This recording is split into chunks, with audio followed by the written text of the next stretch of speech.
कमरिया ये डीजे रमेश राज आ गया, मिथिलांचल में छा गया। ये भौजी चलू जब घर नगरिया आहा बनका कमरिया ये भौजी चलू जब घर नगरिया आहा बनका कमरिया ये आहा बनका कमरिया ये चलू भोला दुआरिया ये भौजी चलू न जब घर नगरिया आहा बनका कमरिया ये भौजी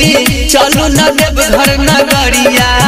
आहा बनका कमरिया ये डीजे सुमित बनका कमरिया ये अभी आप सुन रहे हैं डीजे रमेश राज रिमिक्स को। बनका कमरिया अभी आप सुन रहे हैं खुटौना से मैथिली म्यूजिक की शानदार प्रस्तुति।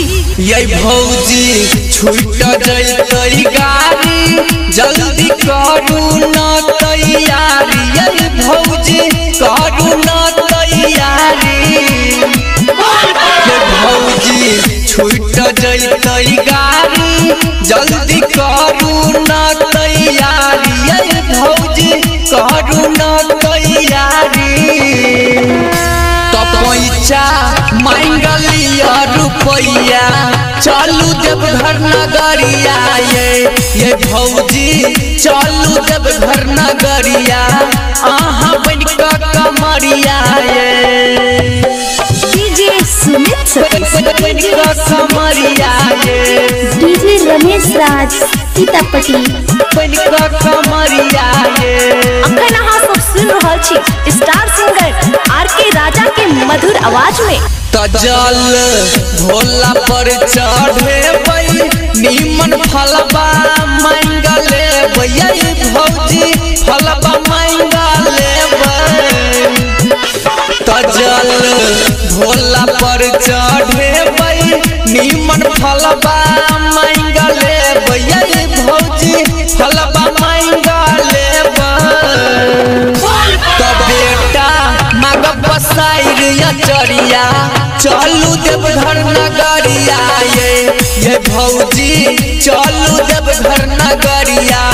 आहा बनका कमरिया ये डीजे सुमित बनका कमरिया ये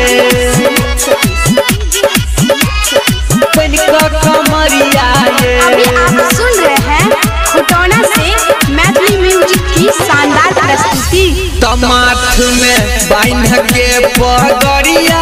सुनील दरदी बनल कमरिया ये भौजी परबिन बनल कमरिया तमाथ में बांध के पगड़िया सुनील दरदी बनल कमरिया ये भौजी परबिन बनल कमरिया तार के राजा गाबै छै भजनिया